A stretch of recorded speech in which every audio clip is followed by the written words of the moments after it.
weeks now, I've been asking one question, and I know many of you have too. Will the United States attack Iran? So far, there is no clear answer. Thankfully, there have been no missile strikes, no direct attacks. But let's be very clear. Silence does not mean peace. The tension hasn't disappeared, it has only changed its form, and that tension is already shaking global oil markets. This week, the United States issued a formal warning, a warning specifically for its oil tankers. We're talking about US-flagged vessels, especially those moving through the Strait of Hormuz. The advisory made 3 things very clear. First, stay as far away from Iranian waters as possible. Second, stick close to Oman's coast. And third, if Iranian forces board your vessel, do not resist. In other words, prepare for the worst-case scenario. That is what the US told its own oil tankers.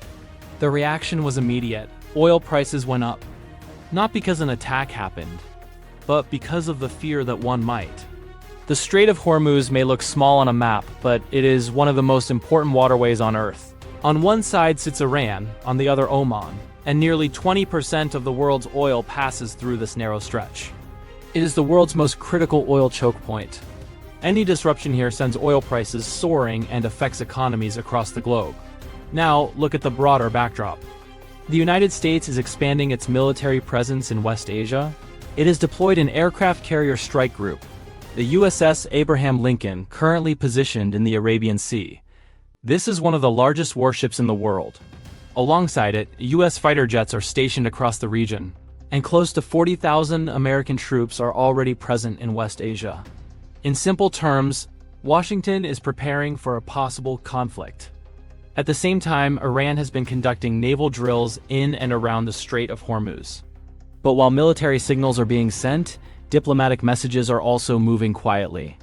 US officials say talks with Iran have been very good, and that Iran appears eager to reach a deal. According to Washington, Iran may now feel differently than it did in the past, and if there is a deal, it will not look like the previous one. Diplomacy is very much alive. The US and Iran have held indirect talks in Oman. Iran's top security official is currently in Muscat, and a second round of talks has already been confirmed, though no date has been announced. And it is this uncertainty that keeps tensions alive. The first meeting was a half-day session, mainly focused on testing intentions and understanding how serious each side really is. At the center of these talks is Iran's nuclear program. Iran is enriching uranium up to 60% purity. Weapons-grade uranium begins at around 90%. Iran insists it is not building a nuclear bomb, but Western nations remain unconvinced. The US wants Iran to stop uranium enrichment entirely. Iran has rejected that demand, but recently it hinted that it could dilute its highly enriched uranium if it gets something in return. And what Iran wants is clear: the lifting of all US sanctions. Meanwhile, Israeli Prime Minister Benjamin Netanyahu is heading to Washington. Iran will be at the top of his agenda. Iran and Israel are longtime enemies, and Israel's position has been consistent. Any nuclear deal that ignores Iran's ballistic missile program is unacceptable. Israel fears that the US, under pressure to avoid conflict, may offer Iran more concessions than Israel is comfortable with. Netanyahu's visit is meant to prevent that. Iran, however, is furious. It accuses Israel of actively sabotaging diplomacy.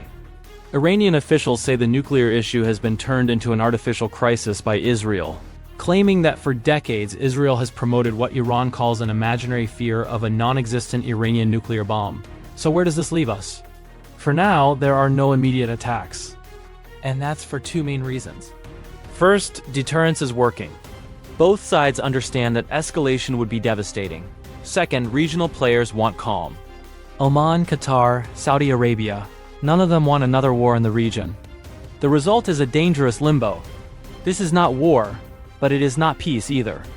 As long as US forces remain deployed near Iran, as long as Iran continues enriching uranium, and as long as Israel pushes for tougher terms, the region will remain unstable, constantly shifting, constantly tense. Power rarely fades quietly. Some deaths are not accidents, they are messages. A single gunshot, a crowd in shock, a nation frozen in time. The assassin disappears, but the questions remain. This is not just about who died, it's about what followed. Governments collapsed, armies moved, history changed direction. 5 leaders, 5 moments, 1 chilling pattern assassination. Thanks for watching Veridox News. If you found this breakdown helpful, like the video, share it, and subscribe to the channel for more deep, unbiased analysis.